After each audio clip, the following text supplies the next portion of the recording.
Live from the Times Center in New York City, the New York Times presents Times Talks Live in HD.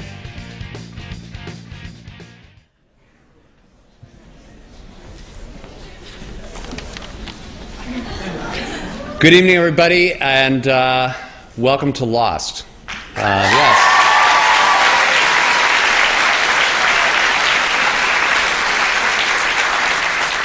And welcome to the Times Center. I'm Andy Borowitz, and we're going to be bringing out the show in just a minute. But first, just a little bit of housekeeping business. I was given this by the stage manager of the Times Center.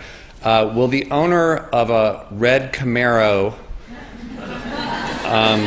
license plate number 4815162342, please see an usher? A polar bear is trying to break into your car. Thank you very much.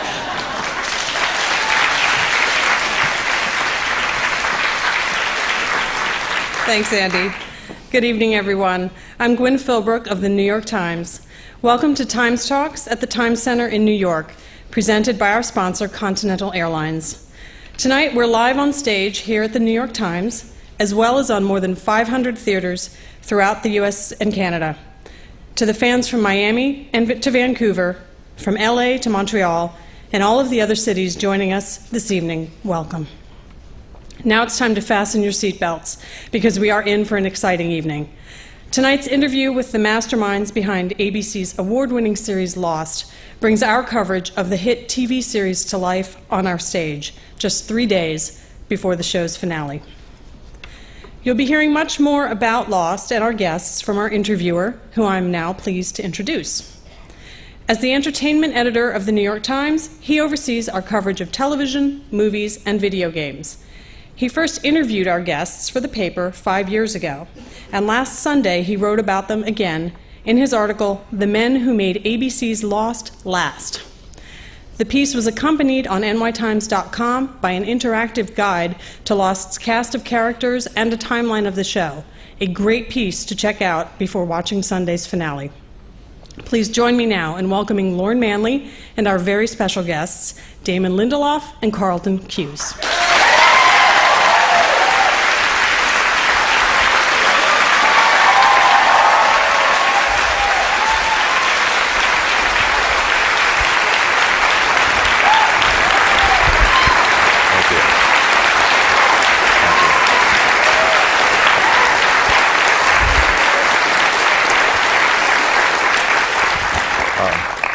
Those of you who are in the movie theaters, you can put your 3D glasses on now.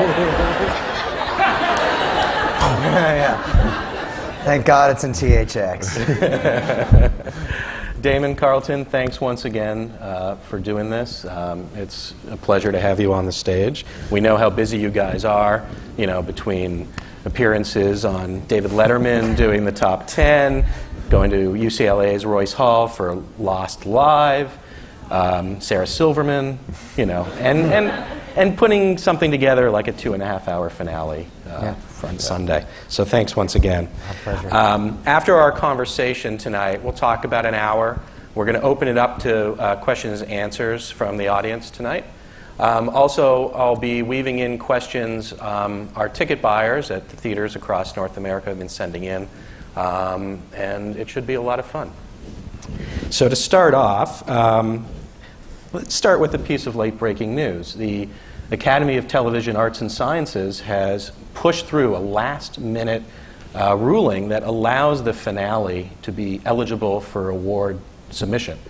There's some arcane rule that an hour-long show couldn't be more than 2 hours, but now they're allowing the 2.5, so it doesn't up the stakes too much. I wanted to ask, for the first question, just in crafting the end game, how did you guys decide how much to, answer, how many characters, plots, and lives to bring to a resolution, and then what not to?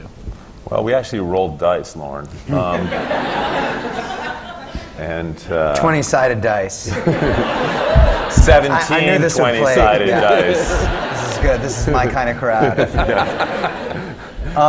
You know, we've been talking about the ending of the show for a really long time, and you know, it's a lot like someone who is alive planning their own funeral. You say, this is exactly what I want to have happen at my wake, and I want my ashes to be shot into space, and I want it to be a celebration and all that stuff. So the idea that when we finally got to the final episode, there was actually not as much planning as there was in the traditional sort of season of Lost. It was more about executing, and the way that we designed it were, if we were fans of the show, which is something that we start a lot of the discussions that we have in the writers' room with, what are the scenes that we would want to see in the final episode of the show?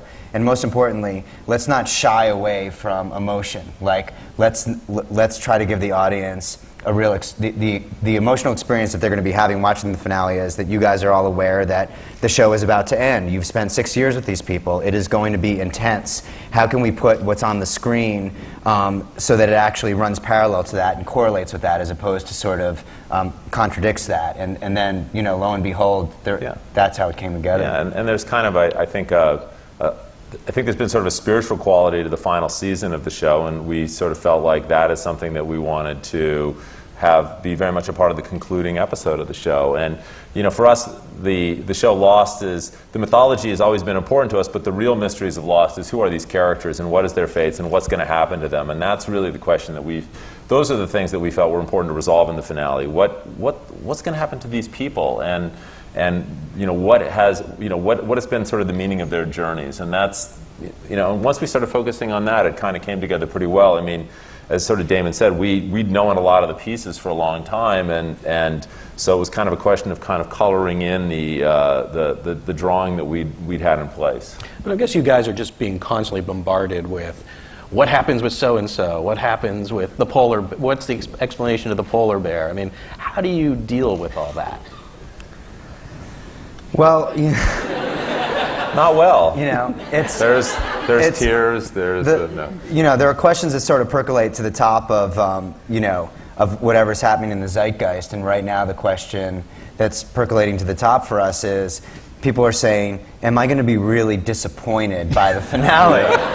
And you know, talk about performance anxiety, and you know, but we finished it on Monday. I mean, we put the last shot into the finale on Monday night, and then we got on a plane and flew here to New York. And but you know, all we could do was make the version that we were happy with, that satisfied us. And you know, we collaborate with 7 other writers, and we all got to a place where we really were happy with the story, and the actors who participated really liked it, and you know, that was the best we could do, is to make a show that the people who worked on the show seemed to like, and hopefully that means a lot of you guys will like it as well. But we fully expect and understand that there will be people who are unhappy, and particularly the people like you in Seattle. Yeah. You eating the popcorn.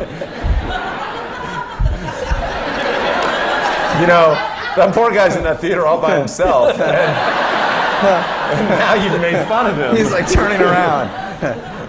You can send him some Dharma gear, make it up to him. You know, the disappointment question, we understand.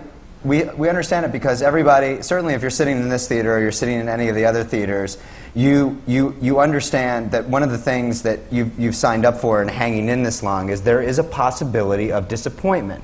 You know, this thing that used to terrify us, and basically we're gonna disappoint people, is now this thing that we sort of are leaning into and embrace. But that's also what makes it incredibly exciting, which is this idea that if you went on a first date with someone and you said to that person, "Are you going to disappoint me?" They're going to say to you, "I'm going to do my best not to. I really, you know, let's get to the second date and kind of see how it works out." But if you're going to fall in love with somebody, you know, you have to put aside that fear of disappointment. And you know, we feel like that's what we've done with the show, and most of you have too. But you know, at the same time, we have to sort of open ourselves to that idea that some people are going to walk away from the show disappointed no matter what we do. Our first question from the audience out there in the movie theaters, watching in 3D, is Brent Zimmerman from Grand Haven, Michigan. He says, "Hi, Brent." He says, "I would like to know whether the writers asked the cast for input into how their character stories would ultimately be resolved." No.